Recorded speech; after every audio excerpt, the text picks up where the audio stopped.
Assalamualaikum warahmatullahi wabarakatuh. Alhamdulillah, puji syukur kehadirat Allah Subhanahu wa Ta'ala, dan salawat beriringkan salam marilah kita curahkan kepada Nabi besar Muhammad Sallallahu Alaihi Wasallam. Sebelumnya, yang kami hormati Bapak Ansor MPDI selaku dosen pengampu pada mata kuliah materi PAI sekolah. Perkenalkan, nama saya Indah Rezeki, NPM 2142 0111 303. Di sini saya akan mempresentasikan hasil dari analisis yang saya lakukan terhadap persamaan dan perbedaan materi PAI pada SMP dan SMA antara kurikulum KTSP, kurikulum 2013, dan kurikulum Merdeka. Yang pertama sekali, saya akan membahas tentang perbedaan materi PAI pada SMP dan SMA di dalam kurikulum KTSP, kurikulum 2013, dan kurikulum Merdeka. Nah, yang pertama, kita dapat melihat perbedaannya dari unsur-unsur atau komponen-komponen yang diterapkan di dalam kurikulum tersebut. Seperti pada kurikulum KTSP, jumlah jam pelajaran pada mata pelajaran pendidikan agama Islam itu lebih sedikit, akan tetapi jumlah pertemuannya pada seminggu itu menjadi lebih banyak dibandingkan pada kurikulum 2013. Nah, pada kurikulum 2013, jumlah jam pelajaran per minggunya atau alokasi waktunya itu lebih banyak, kemudian jumlah pertemuannya dalam setiap minggu itu lebih sedikit.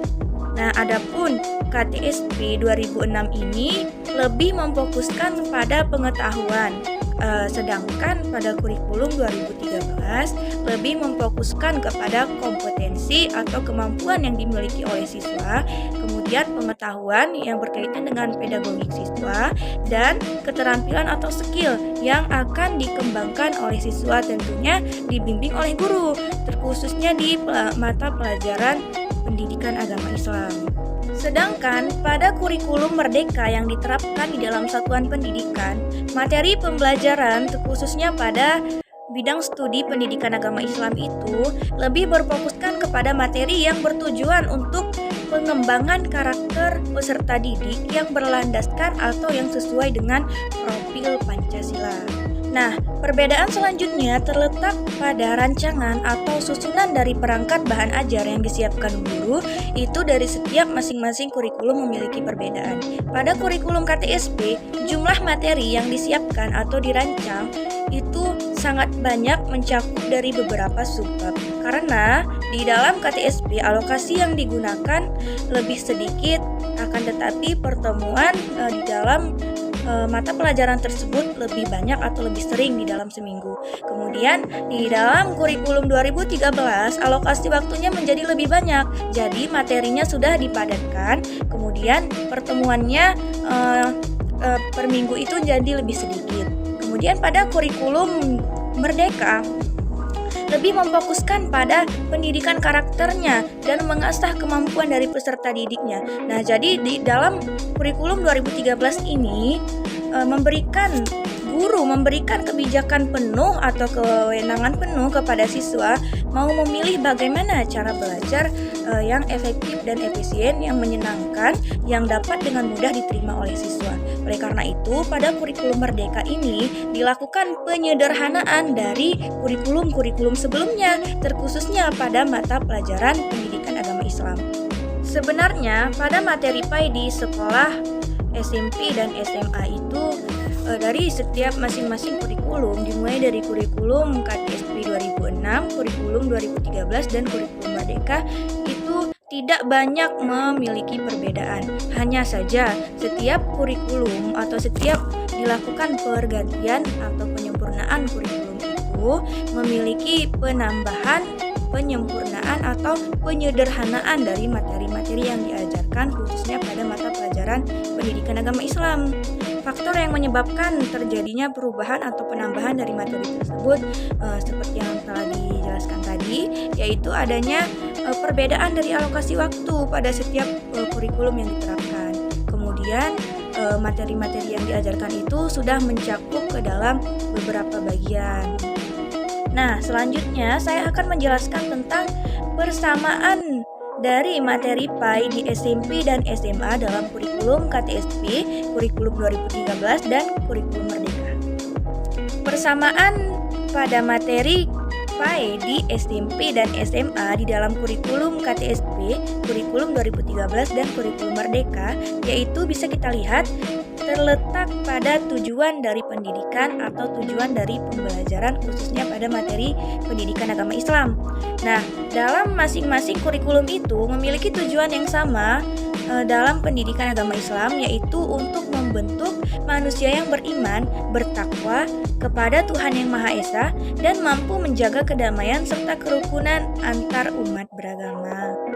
Kemudian persamaan yang selanjutnya yaitu antara kurikulum KTSP 2006 dengan kurikulum 2013 dan kurikulum Merdeka sama-sama membutuhkan pendidik atau guru yang memang benar-benar profesional sesuai dengan bidang.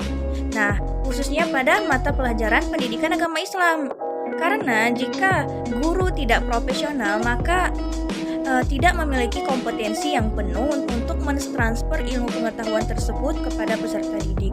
Maka dari itu, dalam masing-masing kurikulum itu sangat menekankan kebutuhan terhadap guru yang profesional. Demikianlah hasil analisis yang saya lakukan terhadap perbedaan dan persamaan pada materi PAI di SMP dan SMA di dalam kurikulum KTSP 2006, kurikulum 2013 dan kurikulum Merdeka.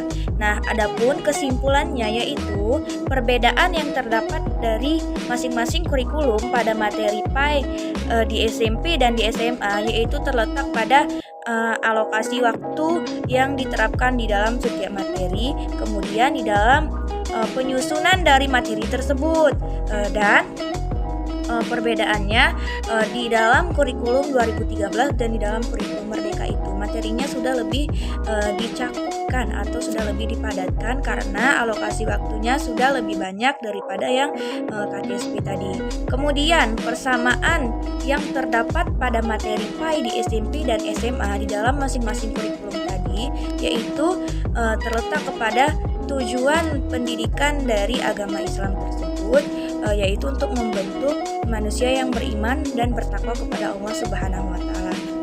Selanjutnya, cakupan materi setiap kurikulum itu atau yang dibahas dan yang diajarkan oleh pendidik kepada peserta didik dalam setiap kurikulum itu yaitu sama. Pada dasarnya materinya itu sama, hanya saja ada yang mengalami penyempurnaan atau penyederhanaan dari masing-masing kurikulum. Pada dasarnya pelajaran pendidikan agama Islam, materi yang diajarkannya itu berkisar pada fikih, kemudian Al-Quran dan hadis, sejarah kebudayaan Islam, dan akidah akhlak. Demikianlah analisis yang dapat saya paparkan. Mohon maaf atas segala kekurangan dan terima kasih atas segala perhatian.